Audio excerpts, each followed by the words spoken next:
us! Square Enix deviates from its turn-based specialty and delves into the realm of real-time action with Nier. A game that looks like it belongs on the previous generation of consoles, Nier still manages to pull off some good ideas, borrowing elements from several successful games. But do the dated visuals and some flawed mechanics amount to another misstep for the RPG machine? God damn it! This shit's starting to piss me off!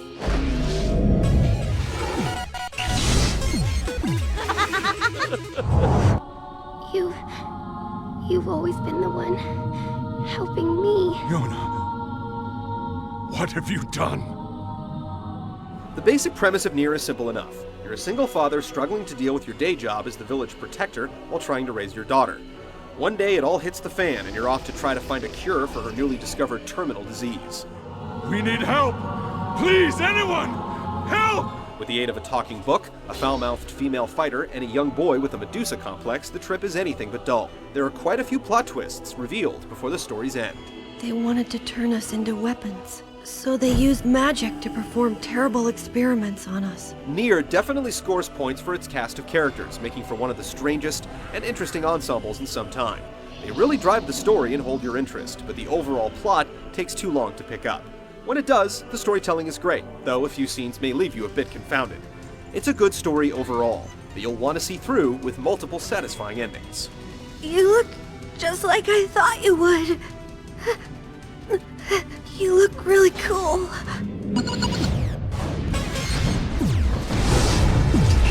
So what's Facade like? It's strange. Let's just leave it at that.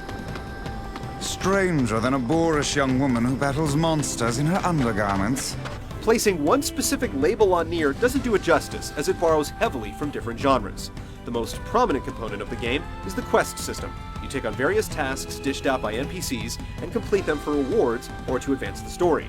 Many of these are boring fetch quests, but the ones that advance the plot are much better. You're given quite a bit of freedom here because there's a vast overworld to explore at your leisure.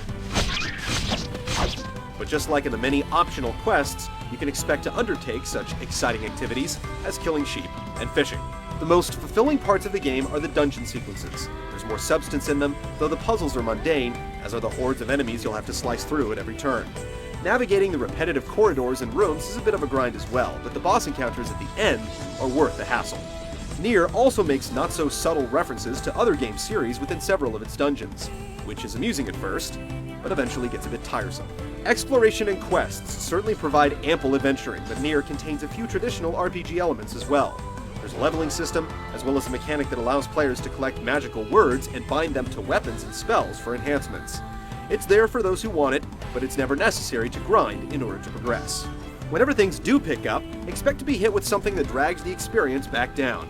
Nier suffers from an identity crisis of sorts. At one moment, you're playing something akin to Zelda, and the next, it's more like God of War. It borrows from many different sources and throws them at you in chunks, hoping you can digest it all. But the problem here is that Nier doesn't mesh these elements together very well. It all feels fragmented and inconsistent through the 20-plus hour story.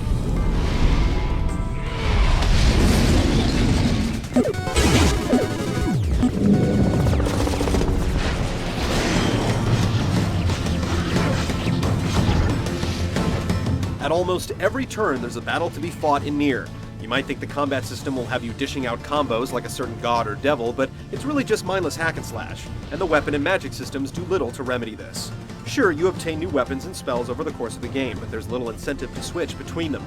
Sticking to the newest sword or spear will suffice, and you'll quickly realize that relying on just one or two spells will get you through most any situation.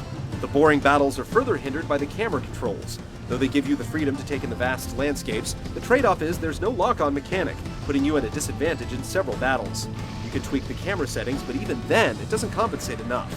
Furthermore, in a few instances, you'll have to deal with fixed camera angles, which are equally as poor. There's also a degree of platforming involved, but awkward jumping mechanics on top of the already suspect camera work really complicates things. In most cases, though, there's rarely any penalty other than some minor health loss for a failed jump. In general, while movement is very loose, the game is structured to be very forgiving, and some of your acrobatics are more useful than you think, if not completely in the spirit of the game. You can roll around fields to cross them faster, for instance, or bounce off walls to gain a quick boost. When the bulk of the game is about fighting and exploration, the controls need to work well. Niers do, but just barely.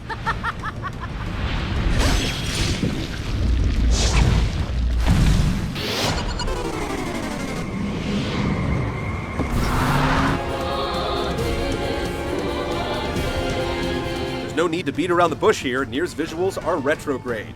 While there's certainly a grand scale to the open environments, everything looks dated, from the textures to the animations. It doesn't help that many of the designs and imagery scream knockoff. But the worst offender is the inexplicable presence of partially transparent black bars during the cutscenes.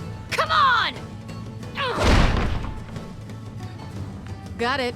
The voice work for the main cast is exceptional, Don't let your guard down. though the same can't be said of the supporting roles. I won't forget you. I'll remember you. The soundtrack is solid, though it could use some more variety. The beast approaches. Oh, I got it. Nier is definitely an ambitious game that tries to break away from Square Enix's traditional style, but it ultimately isn't up to the task. It's an acquired taste that doesn't go down easy. Combined with the subpar visuals, it's hard to make a case for investing your time and money into this adventure. Start making sense, you rotten book, or you're gonna be sorry.